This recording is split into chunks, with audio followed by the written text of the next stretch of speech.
আসসালামু আলাইকুম সবাইকে স্বাগতম mini house cooking and blogger YouTube চ্যানেলে। প্রতিবারের মতো আজ আবারও নতুন আরও একটি রেসিপির পর্ব নিয়ে আপনাদের সাথে শেয়ার করার জন্য চলে এসেছি। আজ আমি আপনাদের সাথে তৈরি করে দেখাতে যাচ্ছি 3টি ডিম দিয়ে 1.5 পাউন্ডের বার্থডে কেক রেসিপি। আশা করি আমার আজকের রেসিপিটি আপনাদের কাছে ভালো লাগবে। আমি আর কথা না বাড়িয়ে আজকের মূল পর্বে চলে যাচ্ছি। প্রথমে এখানে আমি একটি মিক্সিং বলের উপর চালনি রেখে এর মধ্যে হাফ কাপ দিয়ে দিয়েছি ময়দা, 1 চিমটি লবণ এবং হাফ চা চামচ বেকিং পাউডার দিয়ে এখন আমি খুব ভালোভাবে চেলে নিচ্ছি। চেলে নেওয়া হয়ে গেলে একটু মিশিয়ে এক পাশে শুকনো উপকরণগুলো রেখে অন্যদিকে একটি মিক্সিং বলের মধ্যে আমি ডিম নিয়ে নিচ্ছি 3টি। ডিমের কুসুম এবং সাদা অংশ আলাদা করে নিয়ে নিব। ডিমগুলো যদি ফ্রিজে থেকে থাকে সেক্ষেত্রে ফ্রিজ থেকে 1 ঘন্টা আগে নামিয়ে তারপর কেকটা তৈরি করার চেষ্টা করবেন। আমি সবগুলো ডিম ঠিক একই প্রসেসে আলাদা করে নিয়েছি কুসুম এবং সাদা অংশ। এখন ডিমের সাদা অংশের মধ্যে আমি দিয়ে দিয়েছি 1/3 কাপ চিনি। এখন অফ ক্যামেরায় এই ডিমের সাদা অংশটাকে ইলেকট্রিক বিটারের সাহায্যে আমি ফোম করে নিয়েছি। তারপর দিয়ে দিচ্ছি 3টি কুসুম, 1 টেবিল চামচ রান্নার সয়াবিন তেল এবং 1/4 টিস্পুন ভ্যানিলা এসেন্স।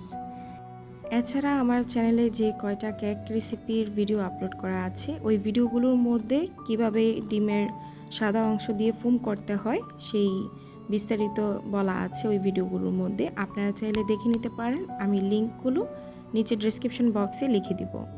ভালোভাবে মিশানো হয়ে গেলে এর মধ্যে দিয়ে দিচ্ছি আগে থেকে চেলে নেওয়া সেই শুকনো উপকরণগুলো। ডিমের ফোমের সাথে শুকনো উপকরণগুলো খুব ভালোভাবে মিশিয়ে নিচ্ছি একটি হ্যান্ড উইক্সের সাহায্যে। মিশিয়ে এক পাশে রেখে অন্যদিকে যে পাত্রে কেকটা বেক করব ওই পাত্রে আগে থেকে তেল ব্রাশ করে লেখালেখির কাগজ পাত্রটির সাইজ অনুযায়ী কেটে বিছিয়ে নিয়েছি। এখন আমি এই মোল্ডের মধ্যে কেক ব্যাটারটা সম্পূর্ণ দিয়ে দিচ্ছি।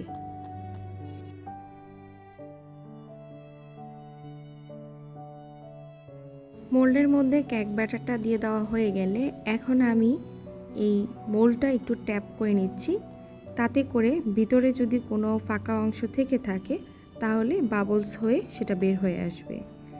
এখন একটি স্টিকের সাহায্যে আমি একটু ঘুরিয়ে নিচ্ছি ব্যাটারটা, তাতে করে চারপাশ থেকে খুব ভালোভাবে ফুলে উঠবে। এখন আমি ওভেনে বেক করে নিচ্ছি 20 মিনিটের জন্য 150 ডিগ্রি সেলসিয়াসে। আমার ওভেনে বেক হতে 20 মিনিট সময় লেগেছে।